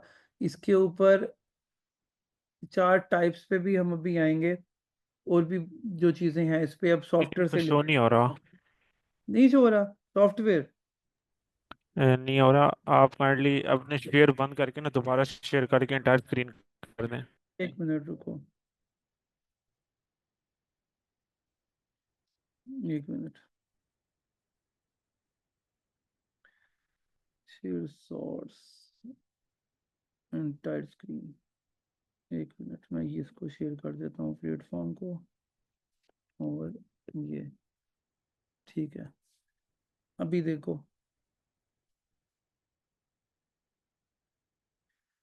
अभी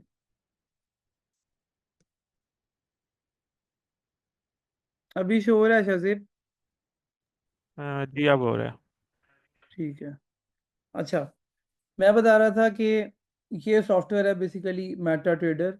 इसमें आपके पास ये जो मार्केट वॉच का सेक्शन है, ये सारे प्रोडक्ट्स हैं जिस पे आप ट्रेड एग्जीक्यूट कर सकते हो। अभी मार्केट ऑफ है तो इसके रेट्स नहीं चल रहे, वरना हर सेकंड के हिसाब से रेट्स मूव कर रहे होते हैं। ये बहुत वॉलेटाइल मार्केट है, ये आपको सेकंड्स में अप डाउन होती नज़र आती है, क्योंकि जो मार्केट स्लो होगी सीधी सी बात है उसमें अपॉर्चुनिटीज़ भी नहीं होंगी। आप अगर लोकल मार्केट में डॉलर लेते हो, आपको अगले दिन 2 दिन हफ्ते बाद जाके कुछ खबर मिलती है कि जी रेट थोड़ा सा बढ़ गया, मैं जाके अब सेल करके कुछ प्रॉफिट ले सकता हूँ। लेकिन होता क्या है कि इस मार्केट में सेकंड्स के हिसाब से जब मार्केट अप जा रही है डाउन जा रही है, तो आप उसकी उस स्पेसिफिक डे की मूवमेंट में भी आप कमा लेते हो। ये नहीं होता कि आपको नेक्स्ट डे वेट करना पड़ेगा, नेक्स्ट डे रेट बढ़ेगा तो आपको उसमें फायदा होगा या तो ही आपको उसमें नुकसान होगा। अब इसमें ये मार्केट वॉच में आप अपनी मर्जी से कस्टमाइज इसको कर सकते हो। जैसे कि मैं इसको हाइड करता हूँ, तो हाइड करने के बाद मैं यहाँ से कुछ भी एक सिंबल्स में जाके राइट क्लिक करूँगा, ब्लैंक स्पेस में सिंबल्स में जाऊँगा। यहाँ मेरे पास पूरे फोल्डर बने हुए हैं separate, forex, indices, metals, crypto, जो भी है मेरे पास, मैं उनको यहाँ ये भी पे, शो नहीं हो रहा। ये भी जो नहीं हो रहा। चलो मेटा एंटायर ट्रेडर एंटायर का, स्क्रीन करना मेटा पड़ेगा। ट्रेडर का अलग से लिंक भेज देंगे, वरना यहाँ से सिंपल तरीका ये है कि यहाँ पे आप डबल क्लिक करके आप कोई भी प्रोडक्ट लिख के यहाँ पे ऐड कर सकते हैं। वरना राइट क्लिक करेंगे तो ये सिंबल्स में जाके भी ऐड, सिंबल्स तो शो हो रहा है यहाँ पे, जी सिंबल हो रहा है। हाँ ठीक है, यहाँ पे जाके आप सिंबल्स में से भी ऐड कर सकते हो। ओके, अब इसमें बस चार्ट आ रहा है। जिस तरह मैंने आपको बताया था कि आप बेसिकली टेक्निकल एनालिसिस के लिए चार्ट को यूज़ करते हैं। चार्ट के ऊपर आपको मार्केट के अप डाउन्स और प्रीवियस हिस्ट्री, बैक हिस्ट्री, जैसे कि आप नीचे देखेंगे, नीचे डेट चल रही है और आगे रेट्स चल रहे हैं, ठीक है ना। यहाँ पे बैक हिस्ट्री में, बैक डेट में जाके आप देख सकते हैं कि ये एक स्पेसिफिक प्रोडक्ट इस टाइम पे इस डेट को कहाँ पे था। ठीक है ना। तो आपको आइडिया हो जाएगा कि यार कोई एक नई चीज़ जो आप पहले ट्रेड नहीं कर चुके, वो भी आप देख के चेक कर सकते हो कि यार ठीक है, ये चीज़ जो है ना अभी इतने साल के लो पे आई हुई है, ठीक है, मैं यहाँ पे एक अच्छी अपॉर्चुनिटी है, मैं इसको बाय कर सकता हूँ। ओके, इस पे टेक्निकल एनालिसिस का हमारे नेक्स्ट सेशन में अलग से लेक्चर होगा, क्योंकि अगर मैं डायरेक्ट टेक्निकल एनालिसिस पे आता तो बहुत सारे लोग थे जिनको बिगनर्स होंगे, जिन्हें बिल्कुल ही पता नहीं था, तो उनका ये कॉन्सेप्ट ही रह जाना था बिल्कुल, और वो दिमाग में जो होता है ना खिचड़ी बन जाती, आपको कुछ भी समझ में ना आती। ओके, अब इसमें ये जो ऊपर टूल्स आ रहे हैं, जिस तरह आपके पास ड्राइंग टूल्स होते हैं ना, कि आप अपने चार्ट पे कुछ मार्क्स करके एक निशानी लगा लें बेसिकली कि ये रेट यहाँ से यहाँ तक आया था बैक हिस्ट्री में। जैसे कि मैं अगर देखता हूँ कि इस डेट को रेट इस रेंज में आया था और अभी यहाँ पे दोबारा से इस डेट को आया, तो मैं कोई भी यहाँ पे लाइन लगा लेता हूँ, तो मेरे पास जब भी प्राइस उस रेट पे आएगी तो मुझे वो एक इंडिकेशन मिल जाएगी वहाँ पे कि जी यहाँ पे पहले भी प्राइस आई हुई है। इसी तरह डिफरेंट टूल्स हैं, इन टूल्स को यूज़ किस तरह करना है हम आपको नेक्स्ट सेशन में सिखाएंगे। अभी इसके अंदर सॉफ्टवेयर में जिस तरह की बैंक स्टेटमेंट होती है, बैंक स्टेटमेंट में आप अपनी हिस्ट्री ट्रांजैक्शंस कुछ भी देख सकते हो। इस सॉफ्टवेयर में सेम ऐसे ही आपको हिस्ट्री यहाँ पे देखने को मिलेगी, ठीक है ना। अब यहाँ पे क्लिक करोगे, आप हिस्ट्री पे आओगे। हिस्ट्री में आप देखते हो कि जी यहाँ पे मैं राइट क्लिक करके ऑल हिस्ट्री करूँगा तो मेरे पास ऑल हिस्ट्री दिखा देगा कि जी मेरे पास किस डेट को डिपॉजिट हुआ था, इतना मेरे पास डिपॉजिट था, ठीक है, उस पे मैंने किस डेट को कौन सी ट्रेड ली थी, ये टिकट नंबर आपका बिल नंबर है एक्सचेंज का ये, ठीक है, मैंने ये ट्रांजैक्शन टाइप किया थी, मैंने बाय किया था, कितना ली, कितनी मैंने लॉट परचेज की थी। लॉट्स का मैं थोड़ा एक्सप्लेन कर देता हूँ आपको कि जैसे कि आप एक लोकल मार्केट में जाते हो, लोकल मार्केट में क्या होता है, आपको एक चीज़ रिटेल पे मिलती है, ठीक है। आप एक सब्जी वाले के पास जाते हो, आप उससे टमाटर लेते हो, आप आलू लेते हो, कुछ भी लेते हो, वो आपको किलो पाव लोगे आपको वो दे देगा, किलो भी देगा पाव भी देगा। लेकिन जब आप वेजिटेबल्स की मार्केट में जाओगे, आप अगर वहाँ पे जो ब्रोकर्स होते हैं, वो जो शॉप्स होती हैं, वो बेसिकली ब्रोकर्स हैं, ठीक है, वो बेसिकली वेजिटेबल की एक्सचेंज है। एक्सचेंज में आपको वो क्वांटिटी जो कि रिटेल मार्केट में मिलती है वो आपको नहीं मिलेगी। वहाँ पे क्या होगा कि आप को लॉट्स के अंदर लॉट्स मतलब कि आप बोलते हो जी मुझे अगर एक ट्रक चाहिए, मुझे एक टमाटर का या आलू का ट्रक चाहिए, तो वो आपको सब्जी वाला मतलब रिटेल ट्रेडर नहीं दे सकता, वो आपको एक्सचेंज से ही लेना पड़ेगा। मतलब इन्वेस्टर्स के लिए एक्सचेंज ही है, इन्वेस्टर्स के लिए रिटेल मार्केट सूटेबल नहीं है। अब वो क्या करेगा, वो जब उस मार्केट में जाएगा, वहाँ पे लॉट को मैं कंपेयर कर लेता हूँ कि जी एक लॉट जो है वो एक ट्रक है, ठीक है ना। वो वो लॉट आप फुल भी ले सकते हो, हाफ भी ले सकते हो, उसका 10% भी ले सकते हो, उसका 1% भी ले सकते हो, ठीक है ना। अब ऐसे ही आप ट्रक पूरा ले रहे हो या ट्रक आधा ले रहे हो, या ट्रक आप 30%, आप 10% ट्रक ले रहे हो, आप 1% ट्रक ले रहे हो, उसमें भी वो क्वांटिटी मिनिमम में भी वो नहीं होगी जो आपको रिटेल में मिल रही है, ठीक है ना। अब ऐसे ही अगर आप एक एग्जांपल देता हूँ, आप एक पेप्सी की 1.5 लीटर की बोतल है, उसका पूरा ट्रक परचेज करते हो, ठीक है ना। उस ट्रक में जो क्वांटिटी होगी, फॉर एग्जांपल मैं आपको एक एग्जांपल देता हूँ, लॉट की मैं एग्जांपल दे रहा हूँ। पेप्सी 1.5 लीटर जो है, उसका जो ट्रक होगा, उसमें अगर फॉर एग्जांपल 1,000 पीसेस हैं, ठीक है ना। इसी पेप्सी के हाफ लीटर 3,000 पीसेस होंगे, ठीक है ना, क्योंकि वो बेसिकली छोटा प्रोडक्ट है, ट्रक वही साइज का है, ठीक है ना। मतलब लॉट आपकी सेम रहेगी, लेकिन उसके अंदर जो कॉन्ट्रैक्ट, इसको बोलते हैं कॉन्ट्रैक्ट साइज, ठीक है ना, ये आपका डिफरेंट हो जाएगा, ठीक है ना। अब ऐसे ही अगर आप गोल्ड पे ट्रेड करते हो, गोल्ड का लॉट साइज डिफरेंट होगा। करेंसीज पे करते हो तो करेंसीज का लॉट साइज डिफरेंट होगा। ऑयल पे करते हो, ऑयल का कॉन्ट्रैक्ट साइज डिफरेंट होगा। उसकी कैलकुलेशन, उसका प्रॉफिट लॉट कितनी लेनी है, ये सारी चीज़ें आपको नेक्स्ट सेशन में बताएंगे। अभी बेसिक्स क्योंकि मैं आपको इतनी डिटेल में बता रहा हूँ कि ये डिटेल्स इतनी डिटेल में आपको कहीं पे यूट्यूब पे या कहीं पे भी आप ढूंढोगे भी तो आपको ये चीज़ें नहीं मिलेंगी।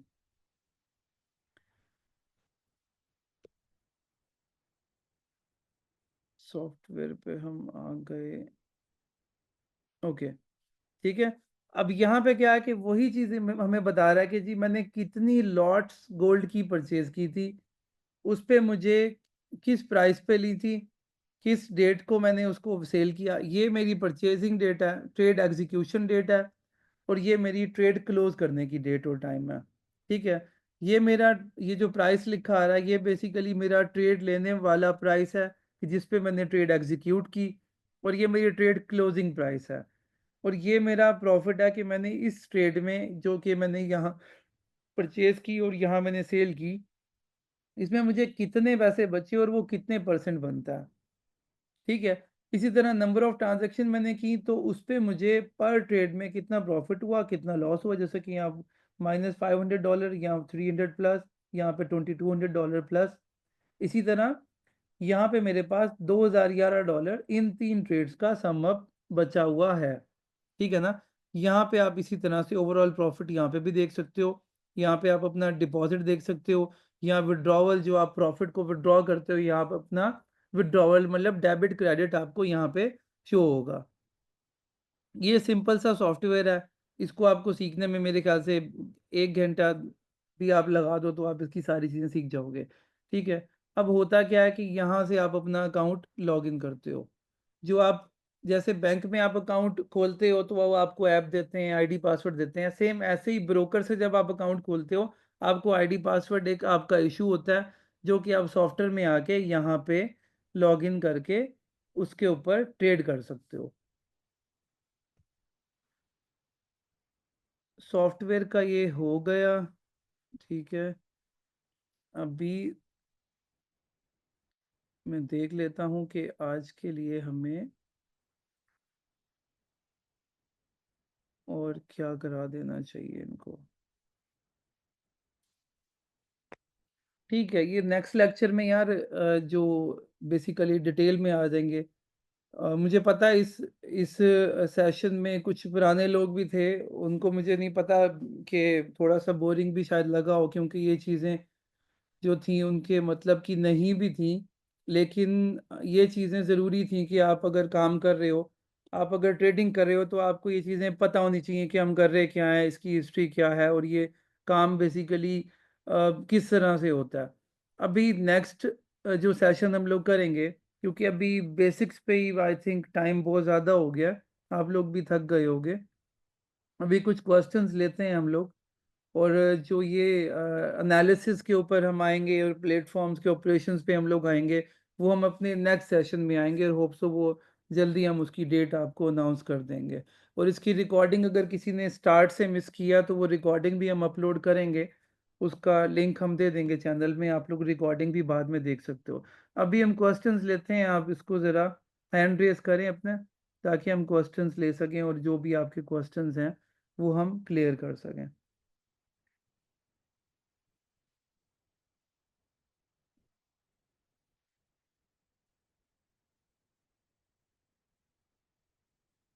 सुदेव ने हैंड रेस का बताएं। ये नीचे आपके पास ऑप्शन आ रही होगी रिएक्ट की, उसके ऊपर क्लिक करेंगे तो हैंड रेस की ऑप्शन आ जाएगी। बारी बारी एक करके अनम्यूट करना सुदेव।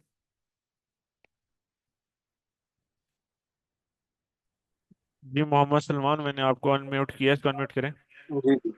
सर मेरा क्वेश्चन ये था कि अभी आपने थोड़ी देर पहले ना एनालिसिस की बात की थी कि हम्म जो हम लोग टेक्निकली एनालिसिस एनालिसिस करेंगे जब भी हम कोई हम्म भी चार्ट खोलेंगे तो मेरा हम्म। सवाल ये था कि जो ये टेक्निकली एनालिसिस जो है ये हर ट्रेड से पहले किया जाएगा या एक दिन में एक दफा करके आप उसके बाद जितनी मर्जी दफा ट्रेड लगा लें। नहीं, देखें मैं आपको बताता हूँ, जैसे कि आप एक ट्रेड की ना कुछ टाइप्स होती हैं, ठीक है। जैसे मैं आपको थोड़ा सा यहाँ पे स्क्रीन शो हो रही है ना आपको मेरी, जी जी जी हो रही। नहीं ये ट्रेडर वो की ना, वाइट स्क्रीन आ रही है। वाइट स्क्रीन आ रही है अच्छा। आपको, जी जी इस ये पे शो लिख नहीं रहे आ हैं ना रहा। वो। हाँ ठीक है ठीक है। देखिए, मैंने ठीक। आपको ना एक पहले बैंक्स की एग्जांपल दी थी कि बैंक के पास जो पैसा 20 साल के लिए पड़ा हुआ है वो उस पर लॉन्ग टर्म ट्रेड करेगा, ठीक है ना। लेकिन जो जी पैसा जी। उसके पास शॉर्ट टर्म के लिए पड़ा हुआ है वो उस पे थोड़े टाइम की ट्रेड लगाएगा। अब मार्केट में ना ट्रेडर्स की ना कुछ टाइप्स होती हैं। इसमें आपके स्विंग ट्रेडर होते हैं, ठीक है ना। इसमें इंट्राडे होते हैं, ठीक है। इसमें स्कैल्पर होते हैं, ठीक है। फिर इसमें इन्वेस्टर्स होते हैं।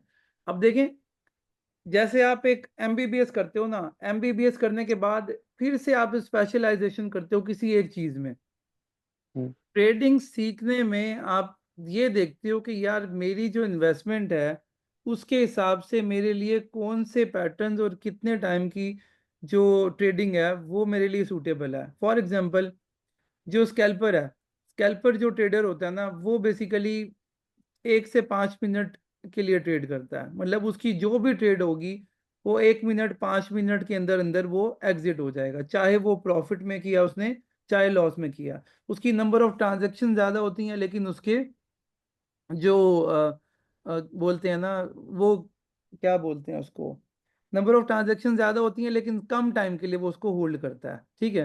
अब हम्म, अगर आप स्कैल्पर की बात करो तो स्कैल्पर एक दफा के एनालिसिस कर लेगा। फॉर एग्जांपल, मैंने 80 से 100 के दरमियान की मैंने एनालिसिस किया कि भाई 80 से 100 मार्केट घूम रही है, 80 पे लूंगा हम्म, 100 पे बेचूंगा, ओके। अब अगर मेरी रेंज 80 to 100 थी और मैं स्कैल्पर हूँ, मैं तो 80 to 100 लेके मैं बेच दूंगा। फिर वो 80 to 100 फिर आएगी, मेरे सेम एनालिसिस वर्क करते रहेंगे। इन केस मार्केट उस रेंज से बाहर हो जाए, या तो 80 से नीचे आ जाए या 100 से ऊपर चली हम्म, जाए, मतलब कि मेरा जो एनालिसिस जब तक चल रहा है स्कैल्पिंग के हिसाब से, ठीक है ना, तो मैं उसको उस तब तक कंटिन्यू करूंगा। जब वो रेंज से बाहर हो जाएगा तो मैं फिर उससे एग्जिट होके मैं फिर एक नया प्लान बनाऊंगा, ठीक है ना। इसी तरह से सही। जो स्विंग ट्रेडर है, इंट्राडे ट्रेडर हैं, वो प्लान ही एक दिन का करते हैं।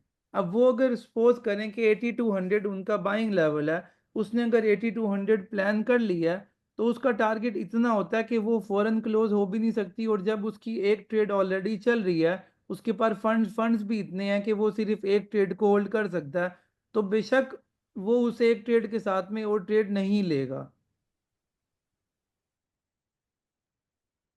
सही। तो ये इसके टाइप ये हमें ये इंसान के अपने ऊपर डिपेंड करता है कि मैं किस तरह से ले रहा हूँ, एज ए इन्वेस्टर ले रहा हूँ या इंट्राडे ले रहा हूँ या स्कैल्पर ले रहा हूँ हाँ, ये या आप पे डिपेंड करता है, चार्ट आप देख पे के। डिपेंड करता है चार्ट। आपके जो एनालिसिस होंगे, अगर मार्केट आपके उस एनालिसिस पे आपको 1 2 3 मतलब मल्टीपल ट्रेड्स दे रही है तो आप लोगे। अगर वो एक ही बार में एक गो में मार्केट वहां से निकल गई है, मतलब आपकी रेंज से बाहर आ गई है, तो फिर आप दोबारा से एनालिसिस करोगे उस रेंज के। सही। हाँ जी। ठीक सर। और ये जो फंडामेंटल जो साथ इसके जो था एनालिसिस था, तो ये हम्म। हमारे यहाँ लोकल मार्केट का तो इम्पैक्ट नहीं पड़ेगा ना उस पे, ओवरऑल इंटरनेशनल मार्केट में ये जारी बात है जिस नहीं इलाके नहीं, में देखें जिस। लोकल मार्केट पे ही इम्पैक्ट पड़ता है। लाइक ये जो ट्रेडिंग है ना, ये जैसे पाकिस्तान की पीएमईएक्स है, मतलब कि जो लोकल स्टॉक मार्केट है उस पे असर पड़ेगा। जी यूएसए जी। की मार्केट, ब्रिटेन की मार्केट, ऑस्ट्रेलिया की मार्केट, टोक्यो की मार्केट, उस पे असर तब पड़ेगा जब उन कंट्रीज के साथ कोई प्रॉब्लम होता है, तब पड़ेगा और उन करेंसीज पे पड़ेगा। लाइक अगर पाउंड और जापानीज येन है, तो अगर डॉलर पे कोई इम्पैक्ट पड़ा तो जरूरी नहीं है कि पाउंड और जापानीज येन के ऊपर इम्पैक्ट पड़े। जरूरी सही। नहीं है कि जी किसी और कंट्री के जो स्टॉक्स हैं उस पे इम्पैक्ट पड़े। डॉलर पे पड़ा तो वो यूएसए के स्टॉक्स पे इम्पैक्ट पड़ेगा। वो डॉलर्स के साथ जो करेंसीज ट्रेड हो रही हैं, डॉलर के साथ जो गोल्ड ट्रेड हो रहा है वो उस पे इम्पैक्ट पड़ेगा, वो बाकी चीजों पे इम्पैक्ट नहीं पड़ेगा। सही। जी। ठीक सर। चलिए।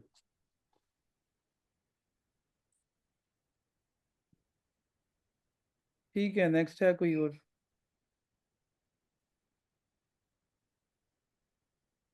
एक मेरा सवाल क्वेश्चन और भी था सर, वो मैंने राइट किया था, अगर मेरा माइक म्यूट नहीं है तो। बोलें बोलें, आप बोलें, सुन अच्छा, वो लूंगा। ये था कि अकाउंट ओपनिंग, क्योंकि मैं बिल्कुल न्यू हूँ, बिल्कुल सारा कुछ मैंने आपके ही ऑफिस से स्टार्ट किया है यहाँ से मुल्तान से ना। तो इससे पहले तो मुझे कुछ पता ही नहीं था, लास्ट वीक तक तो मैं बिल्कुल ब्लैंक था। तो मंडे से माशाल्लाह अहमद भाई की जो सुपरविजन में चल रही हैं चीजें। तो मेरा सवाल ये था कि अगर मैं अकाउंट ओपन करता हूँ तो मेरा जैसे नाम है मोहम्मद सलमान, मेरे उस पे आईडी के ऊपर है, ठीक है, लेकिन मेरे नाम पे कोई यूटिलिटी बिल नहीं है घर का, यूटिलिटी का कोई बिल नहीं है, तो क्या मुझे उस पे अकाउंट ओपन करने के लिए, और बैंक स्टेटमेंट पे भी एड्रेस वगैरह तो मेंशन नहीं होता, तो मैंने तो अगर वो किस तरह से वो मुझे अगर कोई प्रूफ मांगते हैं इस चीज का, तो एड्रेस का, तो वो मैं कैसे दे सकता हूँ? नहीं, वो प्रॉब्लम नहीं है आपका। देखें, बैंक स्टेटमेंट पे एड्रेस नहीं है आपका, आपके जी आईडी कार्ड पे एड्रेस है ना। जी जी जी है। हाँ, तो आप अपने आईडी कार्ड को जब अपलोड करेंगे, देखें, आप ऐसा करेंगे कि एड्रेस प्रूफ में आप अपनी बैंक स्टेटमेंट के साथ अपने आईडी कार्ड की भी बैक साइड अपलोड कर देंगे। उस पे सही है। आपका एड्रेस है तो वो साथ में अप्रूव हो जाएगा, वो प्रॉब्लम नहीं है। वरना अगर आपके पास हो लाइक इजी पैसा स्टेटमेंट या कोई भी स्टेटमेंट जिस पे एड्रेस हो, तो वो अप्रूव हो जाता है, वो इतना बड़ा इशू नहीं है। ठीक ठीक है सर, शुक्रिया, बहुत बहुत शुक्रिया। No problem. हाँ जी सदैव, और कोई है या एंड करें मीटिंग? किसी का कोई क्वेश्चन?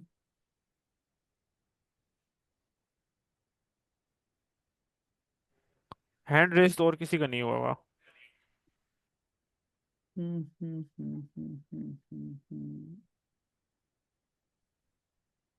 तो सर ये कोशिश आप कीजिएगा कि अगर ये मीटिंग्स अगर वीकेंड्स पे हों तो वो सबके लिए कन्वीनियंट होंगी।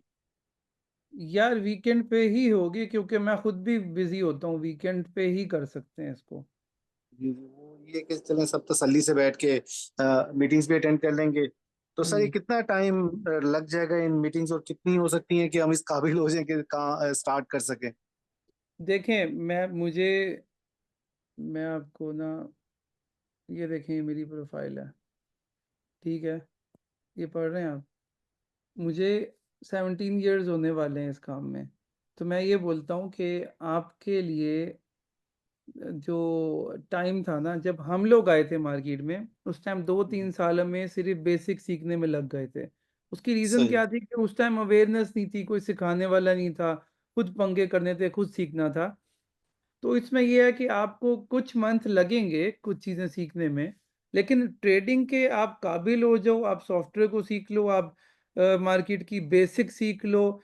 और वो मतलब कि देखो, हमने आपको ड्राइविंग सिखा दी, हमने आपको बता दिया भाई ये रेस, ये ब्रेक, ये गियर, ये स्टीयरिंग, ठीक है ना, और गाड़ी इस तरह चलती है। अब जितना ज़्यादा आप गाड़ी को चलाओगे उतना आप सीखोगे ना, मार्केट के बिहेवियर को सीखना सबसे ज़्यादा ज़रूरी है, ठीक है ना। और वो आप कब सीखोगे? जब आप रियल मार्केट में ट्रेडिंग करोगे। अब आप घर के अंदर गाड़ी को ईंटों पे लगा के आप गाड़ी जितनी मर्जी चला लो, आप तो नहीं सीखोगे, क्योंकि आपको ट्रैफिक का बिहेवियर पता ही नहीं चला। आप 5 साल अगर उसी तरह गाड़ी गैराज में ठहरा के चलाते रहोगे, जब 5 साल बाद आप बाहर निकालोगे आप एक्सीडेंट कर दोगे, ठीक है ना। सही। तो मेन चीज़ ये नहीं होती कि आपके एनालिसिस के ऊपर आपकी ग्रिप कितनी है, ठीक है ना। मेन चीज़ ये होती है कि आपको अपने एनालिसिस के मुताबिक आप जब मार्केट में एंटर हुए हो तो आपने किया क्या है, सही। ठीक है ना। सो ये फिर रियल अब अकाउंट के अपने साथ आप गैराज इस में सारी आप चीजों को कर जितना सकते हैं मर्जी, ना? जी, ये फिर सारा कुछ आप रियल अकाउंट के साथ कर सकते हैं, डेमो के साथ तो आप उस तरह के, आपको टेंशन ही नहीं होती, आपको अंदाजा ही देखो नहीं यार, होता। आप। डेमो ना, डेमो सिर्फ ऐसे ही है कि डेमो में सिर्फ आप सॉफ्टवेयर के ऑपरेशन सीखने के लिए ठीक हो, ठीक है ना। सही। कि फॉर सही। एग्जांपल आपको लॉट्स की कैलकुलेशन पता हो, आपको सॉफ्टवेयर ऑपरेट करना आता हो, कि इन केस आप लाइव अकाउंट पे जाओ, आपको आपके अकाउंट पे अगर 0.05 लगानी थी, आप एक लॉट ना मार दो गलती से। तो ये हम्म। चीज़ें, इन चीज़ों से अपना माइंड सेट थोड़ा सेट करने के लिए सॉफ्टवेयर के ऑपरेशन सीखने के लिए डेमो होता है बस। वो इसलिए सही। नहीं होता कि आप उसके ऊपर कई महीने ट्रेडिंग करते रहो और आप बोलो कि जी मैं ट्रेडर बन गई हूँ, ऐसा पॉसिबल नहीं है। जी जी, मैं यही क्वेश्चन मेरा सबसे इम्पोर्टेंट था कि इस तरह तो बस हम तो अपने, क्योंकि रिस्क नहीं ले रहे ना हम उसमें, सही, क्योंकि जब तक आपका पर्सनली रिस्क इन्वॉल्व नहीं होगा आपकी उस तरह की अटेंशन भी नहीं होंगी। देखो यार, एमबीबीएस में ना स्टूडेंट्स 5 साल पढ़ते हैं, ठीक है। जी। 5 साल पढ़ने के बाद जब वो एक डेड बॉडी को काटने लगते हैं ना, उनके अंदर की जो इंसानियत है, अंदर की जो आपके इमोशंस हैं, हम्म। वो हम्म। आपको वो नहीं करने देते कि मैं एक इंसान हम्म। को, इन केस वो डेड भी है, मैं उसको काटूं, हम्म। ठीक है ना। हम्म। तो आपने तो डॉक्टर बन के तो आपने एक जिंदा इंसान को ऑपरेट करना है। तो अगर आप जी। में इमोशंस होंगे तो आप वो कैसे करोगे, आप मिस्टेक्स करोगे। ठीक है ना, तो वो आपको कुछ टाइम पहले मतलब कि डेमो पे, मतलब एक डेड बॉडी पे वो आपको कुछ प्रैक्टिस कराते हैं। अब जब आप सर्जन बनते हो, एक सर्जन जो डेली बेसिस पे सर्जरीज कर रहा है, वो इमोशंस के हिसाब से इतना स्ट्रांग हो जाता है कि भाई वो जितनी मर्जी सर्जरीज कर रहा है उसमें इमोशंस नहीं आ रहे। ठीक है ना, वो टेंशन नहीं ले रहा। वो अगर किसी का ब्लड देखेगा, वो किसी का सर खुला हुआ देखेगा, तो उसको टेंशन नहीं होगी और वो मिस्टेक नहीं करेगा, क्योंकि उसकी मिस्टेक जो है ना, उससे एक बहुत बड़ा नुकसान हो सकता है। सही। ठीक है ना, इसी तरह ट्रेडिंग में भी ऐसे ही है कि आपको इसी तरह से एक सर्जन बनना है। आपको स्टार्ट में मिस्टेक्स करनी है जो कि होती हैं। वो मिस्टेक से क्या होगा कि आपका टेम्पर थोड़ा हाई होगा, आप थोड़ा मिस्टेक करके आप इमोशंस में जाओगे। उन इमोशंस में आओगे तो कंट्रोल करोगे ना, वो इमोशंस में सही। आओगे तो ही कंट्रोल करोगे, फिर उस इमोशंस को कंट्रोल करना सीखोगे, तो ही आप ट्रेडर बनोगे। सही। सही सर। हाँ, यानी प्रैक्टिकली आपको इसमें आना पड़ेगा। आना पड़ेगा, एग्जैक्टली। सही। ठीक सर। ठीक।